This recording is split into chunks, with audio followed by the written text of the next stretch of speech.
Now let's try to make our main function.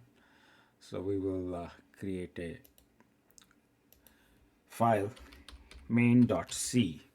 So this is our first C function, and we will have the function definition as int main void. It won't take any arguments.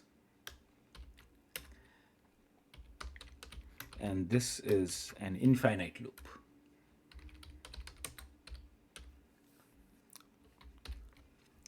Okay, so now that we have written our main.c, let's update our program to the make file to have main. So we add an object main.o, and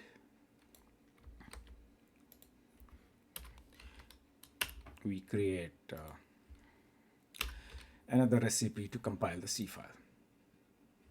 Okay, so let's see how the compilation works. Okay, so we have some issues here. It says it couldn't fit in the text section. So let's take a look here. Okay, so this should be text text. All right.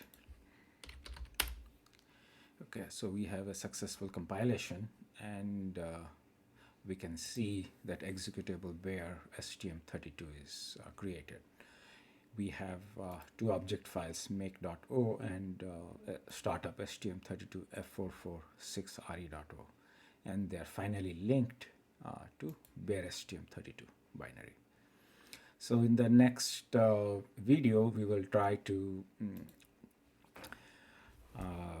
get to flash it using OpenOCD. We will set up GDB so that we can trace and make sure that the program is working inside microcontroller.